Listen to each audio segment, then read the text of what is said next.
నమస్తే. Welcome to our channel. ప్రస్తుతం మనతో సీనియర్ జర్నలిస్ట్ దాము బాలాజీ గారు ఉన్నారు. వారితో మాట్లాడదాం. సార్ నమస్తే సార్. నమస్తే. సార్ ఆర్జీవీకి కోర్టు షాక్ ఇచ్చింది కదా! అంటే మండే తర్వాత అరెస్ట్ చేయొచ్చు అని. అంటే మండే తర్వాత అరెస్ట్ చేయొచ్చు అంటారా? అలాగే ఏంటంటే ఆర్జీవీ కూడా చాలా కొన్ని పిటిషన్స్ వేసుకున్నారు కోర్టులో. ఆ పిటిషన్స్ ఏంటి? అలాగే ఆయన చాలా ఇంటర్వ్యూస్ కూడా ఇస్తున్నారు కదా సార్. అసలు ఆ ఇంటర్వ్యూ సారాంశం ఏంటి?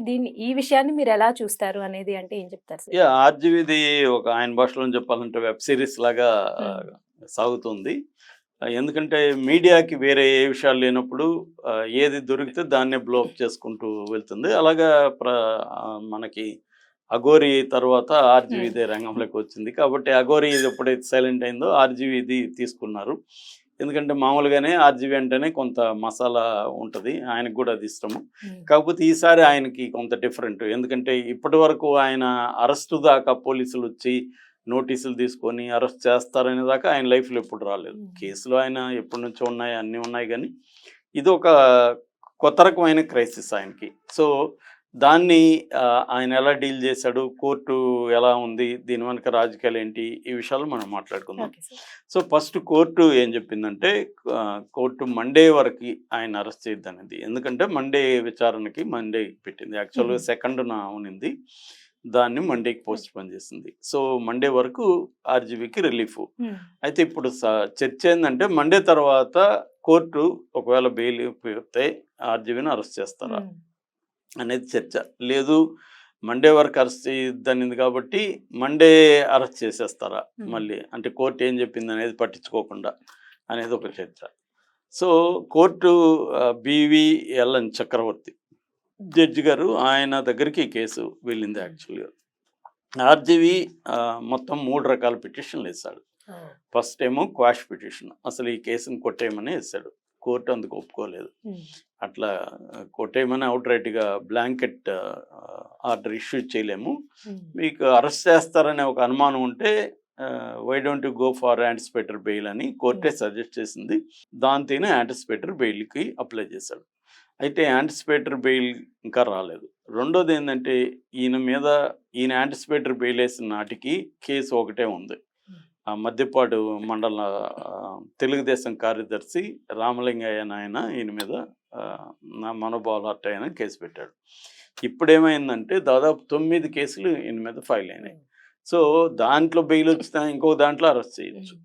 కాబట్టి దాని తర్వాత ఈయన పిటిషన్ ఏసాడంటే మాండమస్ అనే ఒక రిట్ ఏసాడు. రిట్ హ్మ్. రిట్లు రకరకాలుగా ఉంటాయి. హేబియస్ కార్పస్ మనం మొన్న కూడా చెప్పుకున్నాం. హ్మ్. మాండమస్ రిట్ ఏందంటే ఒక గవర్నమెంట్ ఆఫీషియల్‌ని కోర్టు ఆర్డర్ చేస్తుంది. నువ్వు లీగల్‌గా ప్రొసీడ్ కా, లేదు ఇల్లీగల్‌గా అవ్వద్దు అని. హుహు. ఈ 2 రకాలుగా చెప్పమని మనం అడగొచ్చనమాట. ఈ మాండమస్ రిట్ ద్వారా. హ్మ్. అలా ఆర్‌జీవీ మాండమస్ రిట్ హైకోర్ట్‌లో వేసి, ఈ స్టేట్ గవర్నమెంట్‌కి మీరు ఇలాంటి ఆర్డర్ ఇవ్వండి అని మొత్తం ఒక 8 మంది ప్రతివాదులుగా చేర్చాడు. హ్మ్. అందులో AP state government represented by principal secretary to home, హ్మ్. తర్వాత డీజీపీ, దాని తర్వాత స్టేషన్ హౌస్ ఆఫీసరు, దాని తర్వాత కంప్లైనెంట్స్ హ్మ్. వీళ్ళందరినీ ప్రతివాదులుగా చేరుస్తూ ఆర్‌జీవీ ఒక మాండమస్ రిట్‌ని పిటిషన్‌లేసాడు. రాజగోపాలవన్ తాయి ఆయన అడ్వకేట్ పేరు. సో, ఆయన ద్వారా అడ్వకేట్ ద్వారా ఆయన కోర్ట్‌లో ఏస్తే కోర్టు ఇప్పుడు వాళ్ళందరికీ నోటీసులిచ్చింది. అంటే ఆయన కోర్ట్‌లో ఏమేసాడు అంటే ఈ రిట్ లో ఏం చెప్పాడు హ్మ్. అంటే, ఇట్లా నేను పెట్టిందేమో ఎప్పుడో 1 ఇయర్ బ్యాక్ పెట్టిన హ్మ్. హ్మ్. పోస్టులు. ఆ పోస్టులు ఒకరేమో హర్ట్ అయ్యారని పెట్టారు. ఎంతమంది హర్ట్ అవుతారు? ఎంతమంది హర్ట్ అయితే ఎన్ని ఎఫ్ఐఆర్‌లు పెడతారు? హ్మ్. ఇలా ఒకే కేసులో ఎక్కువ ఎఫ్ఐఆర్‌లు పెట్టకూడదని సుప్రీం కోర్ట్ జడ్జిమెంట్స్ చాలా ఉన్నాయి. ఓహ్! సో, కాబట్టి ఒక కేసులో ఒక ఎఫ్ఐఆర్ అంటే ఓకే. ఎక్కువ ఎఫ్ఐఆర్‌లు ఇంక పెట్టొద్దని, ఈ ఎఫ్ఐఆర్‌లను గూడా తీసుకోవద్దని మీరు స్టేట్ గవర్నమెంట్‌ని ఆదేశించండి అని హ్మ్. మాండమస్‌లో అడిగారు. హ్మ్. సో, ఇప్పుడు జనరల్‌గానే కోర్ట్ ఏం చేస్తుంది, వీళ్ళందరికీ నోటీసులు కౌంటర్ ఇవ్వమని. హ్మ్. వాళ్ళిప్పుడు సమాధానం చెప్పాలా. ఈయన హ్మ్. అభియోగాలకి స్టేట్ గవర్నమెంటు సమాధానం చెప్పాలా. హోంశాఖ సమాధానం చెప్పాలా. అంటే ఇది అదే కేసా? లేకపోతే ఇది వేరు వేరా అని వాళ్ళేదో చెప్తారు. హ్మ్. ఎందుకంటే వాళ్ళకి గూడా ఐడియా ఉంటదిగా కేసు పెట్టారంటే. అవును. అవును సార్. ఇప్పుడు ఇదే మోడస్ ఆపరండి ఆంధ్రప్రదేశ్‌లో జరుగుతుంది. హ్మ్. సోషల్ మీడియా వాళ్ళకి సంబంధించి ఒకే దాంట్లో రకరకాల కేసులు పెట్టడం. ఫర్ ఎగ్జాంపుల్ పోసాని కృష్ణమల్ల మీద 50 కేసులు ఉన్నాయి. అందుకని ఏం చేస్తున్నారంటే ఈయన అదే అడిగాడు.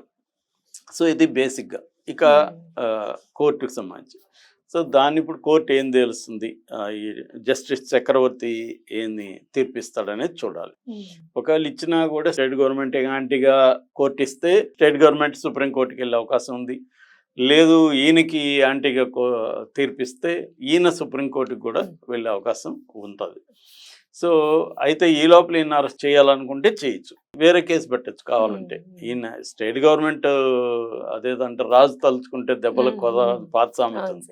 అలాగా ఇప్పుడు ప్రభుత్వం తలుచుకుంటే కేసులకు కొరత ఏం లేదు, ఎలాగన్నా పెట్టేయచ్చు. అయితే ఆర్జీవి దీన్ని హోల్ ఇష్యూని ఎలా డీల్ చేస్తున్నాడంటే ఖచ్చితంగా ఆర్జీవిని అప్రిషియేట్ చేయాలి. ఎందుకంటే మామూలుగా మన క్రైసిస్లో ఫోల్డ్ అవుతారు మనుషులు, వణికిపోతారు, భయపడిపోతారు, జైలు అమ్మో అనుకుంటారు. అవేమీ లేకుండా ఆర్జీవి ధైర్యంగా ఫైట్ చేస్తున్నాడు. అది మెచ్చుకోవాల్సిన విషయం. రెండోది కాకపోతే ఏంటంటే ఇక్కడ 2 విషయాలు ఉంటాయి ఎప్పుడైనా. అంటే పబ్లిక్లో కనబడే ఒక ఇమేజ్, వెనక జరిగే ఒక వ్యవహారం. సో పబ్లిక్లో ఆర్జీవి ఏమో గట్టిగా ఫైట్ చేస్తున్నాడు, వాదిస్తున్నాడు, లాజిక్లు చెప్తున్నాడు. నేను వందల వేల ఇది పెడుతున్నారు రోజుకి, చాలా అందరూ హర్ట్ అవుతూ ఉంటారు. నా పోస్టులకి 90% నెగిటివ్ కామెంట్లు వస్తుంటాయి. సో వాళ్ళందరూ కేసులు పెడితే నా పరిస్థితి ఏంటి, ఫ్రీడమ్ ఆఫ్ ఎక్స్ప్రెషన్ సంగతి ఏంటి, ఇవన్నీ అడుగుతున్నారు. అది ఓకే.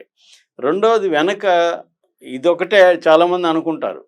నేను ఎందుకు ఇది చెప్తున్నా అంటే చాలామంది ఏమనుకుంటారు, ఆర్జీవి చెప్పేది చూసి మనం కూడా ఇలా చేద్దామని. ఇంకొకటి ఇలాంటి కేసులు చేస్తే వాడు అయిపోతాడు, లోపలేసేస్తారు.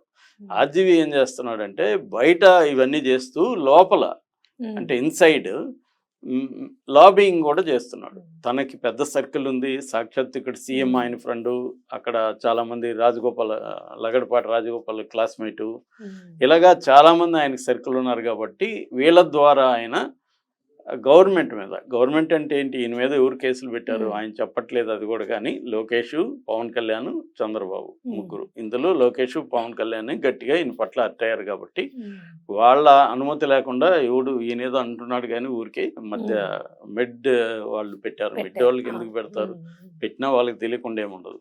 సో ఇప్పుడు లోకేష్ దగ్గరికి, పవన్ కళ్యాణ్ దగ్గరికి రాయబారాలు తీసుకెళ్ళి, అరే బాబు అయిపోయింది ఆయన సారీ చెప్తున్నాడు, వదిలేసేయండి, ఆయన్ని మరీ అరెస్ట్ వరకు తీసుకెళ్ళకండి అని చెప్పించుకోనే ప్రయత్నాల్లో ఆర్జీవి ఖచ్చితంగా ఉన్నాడు. అదే పని చేస్తుంది యాక్చువల్గా, ఇది కాదు. కాకపోతే ఏంటంటే అదొక్కటే సరిపోదు. కాబట్టి కోర్టుల్లో కూడా పోరాటం చేయాలి. అంటే మల్టిపుల్గా ఆయన పోరాటం, ఎవరైనా కూడా ఇప్పుడు మనకి ఏదో ఒక యాక్సిడెంట్ అయింది, ఒక ఇబ్బంది అయింది, మనం ఏం చేస్తాం, పోలీస్ స్టేషన్కి వెళ్తాము, కోర్టుకి వెళ్తాము, మళ్ళీ మనకు తెలిసిన సిఐఓ, ఎస్ఐఓ, ఇంకొక పొలిటీషియన్ పట్టుకొని చెప్పి చంద్రబాబు అని మనం ట్రై చేస్తాం. ఎవరైనా ఎనీ హ్యూమన్ బీయింగ్ ఇదే చేస్తాడు. ఆర్జీవి కూడా అదే చేస్తున్నాడు. కాకపోతే అది చేస్తున్నట్టు చాలా మంది తెలియదు కాబట్టి చెప్తున్నాను. ఆర్జీవి ఇదేం తప్పు కాదు. ఎవరైనా తన మీద కేసు వచ్చినప్పుడు ఏం చేస్తారు, దాని నుంచి ఎలా బయటపడాలనేది ఆలోచిస్తారు. లీగల్ కోర్సు, పబ్లిక్ డిస్కోర్సు, బ్యాక్ ఎండ్లో లాబింగ్, ఈ 3 పద్ధతుల్లో ఆర్జీవి ఫైట్ చేస్తున్నాడు. సో అది అప్రిషియేట్ చేయాల్సిందే. అంతే, ఆయన సరెండర్ అయిపోయి చేతులెత్తేసి భయపడలేదు. కాకపోతే ఇండైరెక్ట్గా ఆయన సారీ చెప్పి ఉండొచ్చు, అదేదో నేను పెట్టాను అయిపోయింది వదిలేసేయండి అని చెప్పొచ్చు. అంటే వాళ్ళ అహాన్ని అలా చల్లార్చాలి. ఈగో దెబ్బ తినింది కదా. అంటే లోకేష్ వీళ్ళకి అందరికి ఇమేజ్, లోకేష్కి కానీ పవన్ కళ్యాణ్కి, చంద్రబాబు అంటే ఇవన్నీ పెద్దగా అంత పట్టించుకుంటాడు నేను అనుకోవట్లేదు. కానీ లోకేష్ వీళ్ళు యూత్, ఇతను వచ్చి మనం ఎంత మాట్లాడితే మా పవర్ ఉండి కూడా ఇప్పుడు మనం ఉంటే రేపొద్దున ఇంకా రెచ్చిపోతారు కదా, ఒక గుణపాఠం ఇతనికి నేర్పిస్తే ఇది అందరూ కూడా సైలెంట్ అవుతారని వాళ్ళు అనుకునే అవకాశం ఉంది. ఇది తప్ప ఇది లీగల్గా ఇది ఏమి నిలిచే కేసులు కావు ఇవన్నీ కూడా లీగల్ పాయింట్ ఆఫ్ వ్యూలో.